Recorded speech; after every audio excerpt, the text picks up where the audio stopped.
kelompok 3. Di sini kami akan mempresentasikan tentang alat evaluasi pembelajaran untuk memenuhi tugas mata kuliah evaluasi belajar mengajar IPS yang diampu oleh Bapak Chandra Adiputra MPD. Baik, kita masuk pada pembahasan yang pertama, yaitu macam-macam alat evaluasi pembelajaran. Jadi macam-macam alat evaluasi pembelajaran ini dibagi menjadi dua. Yang pertama yaitu teknik tes, yang kedua yaitu teknik non-tes.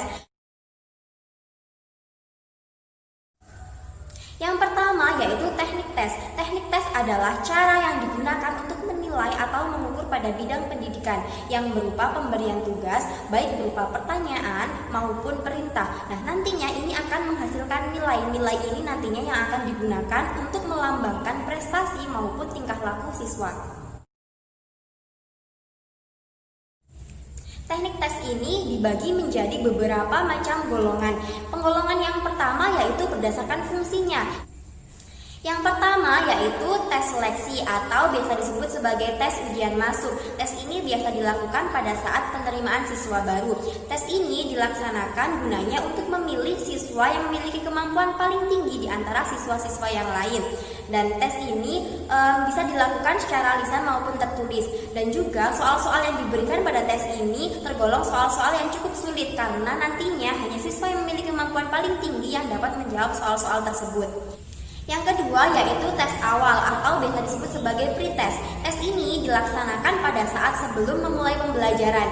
Gunanya untuk melihat sejauh manakah siswa mengetahui tentang pembelajaran yang akan dilaksanakan. Tes ini bisa dilakukan secara tertulis maupun secara lisan. Tes yang ketiga yaitu tes akhir atau post-test.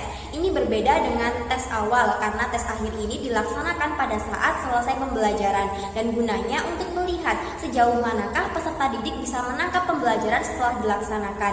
Dan tes ini bisa dilaksanakan secara tertulis maupun secara lisan. Tes yang keempat yaitu tes diagnostik. Tes ini dilakukan untuk melihat sejauh manakah kesukaran yang dihadapi peserta didik agar nantinya kesukaran tersebut bisa diatasi oleh pendidik secara tepat. Dan tes ini bisa dilaksanakan secara tertulis maupun secara lisan.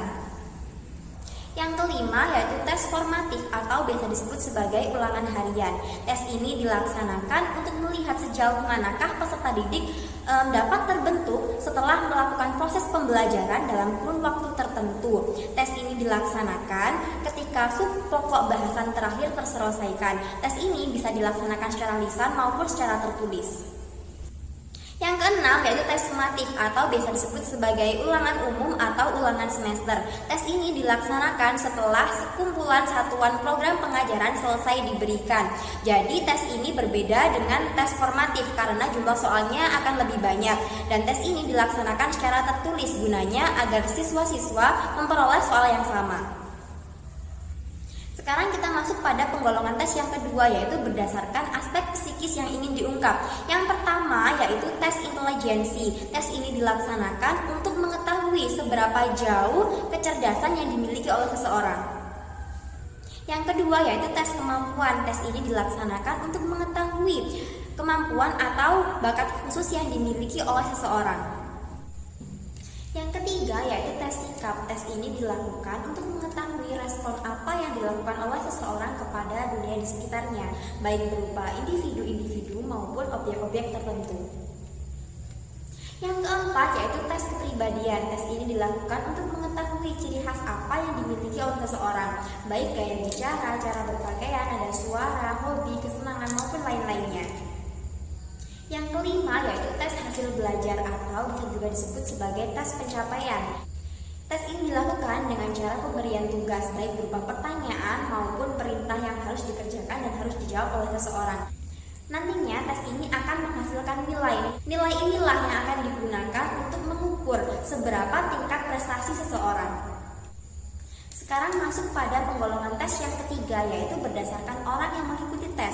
Yang pertama yaitu tes individual. Tes ini dilakukan di mana pengetes hanya berhadapan dengan satu orang saja.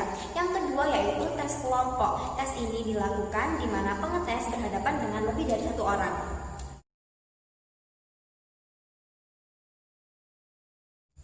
Selanjutnya kita masuk pada penggolongan tes yang keempat yaitu berdasarkan waktu yang disediakan. Yang pertama yaitu power test. Power test adalah tes yang dilakukan dengan waktu yang tanpa dibatasi. Sedangkan yang kedua yaitu speed test. Speed test adalah tes yang dilakukan dengan batasan waktu.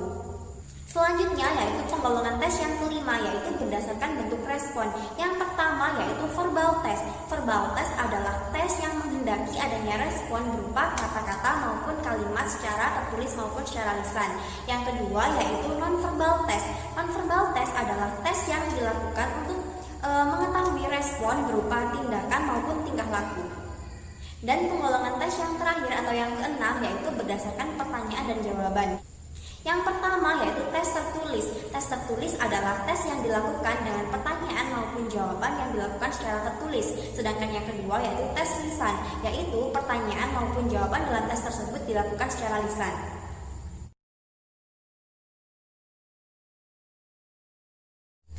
Selanjutnya yaitu alat evaluasi pembelajaran yang kedua, yaitu teknik non-tes. Teknik non-tes adalah cara menilai atau mengukur dalam bidang pendidikan dengan cara tanpa menguji peserta didik. Jadi, peserta didik tidak diuji dalam tes ini. Peserta didik hanya mengisi angket, melakukan wawancara, melakukan observasi, dan meneliti dokumen. Mungkin hanya ini yang dapat saya sampaikan. Untuk materi selanjutnya akan disampaikan oleh teman saya, yaitu Bu Nurul Ma'rifah. Atas kurang lebihnya saya mohon maaf. Terima kasih. Wassalamualaikum warahmatullahi wabarakatuh.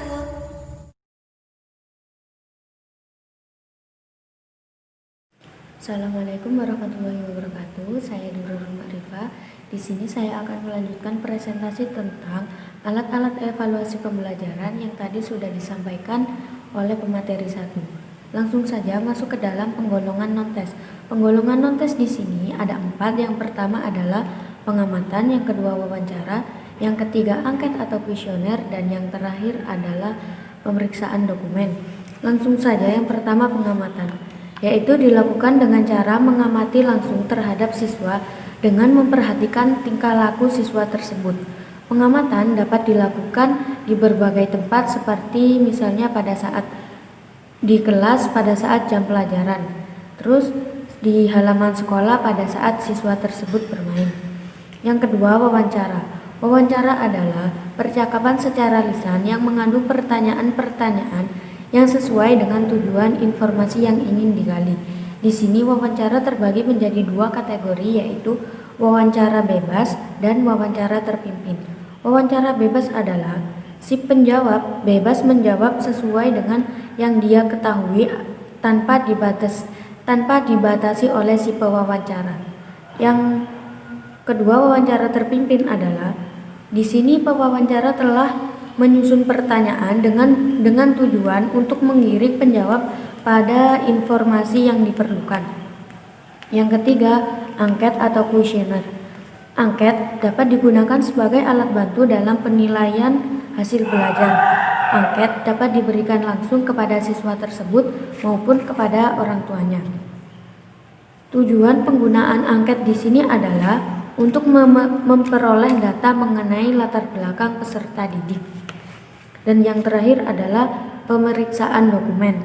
Evaluasi mengenai kemajuan atau keberhasilan belajar juga dapat dilengkapi dengan melakukan pemeriksaan dokumen seperti informasi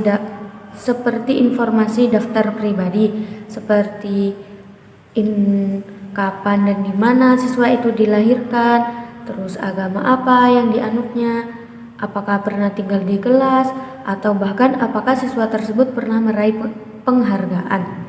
Melalui analisis ini dapat memberikan sumber keterangan untuk mengadakan penilaian tentang data pribadi siswa, memberikan bimbingan yang secara optimal, dan lain sebagainya.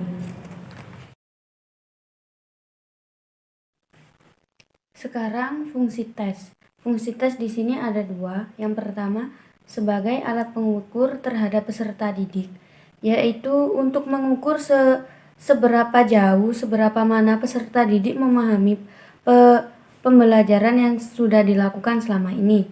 Yang kedua, sebagai alat pengukur keberhasilan program pengajaran. Melalui tes ini dapat diketahui sudah seberapa jauh program pembelajaran ini telah dicapai. Terus yang selanjutnya, fungsi non-tes.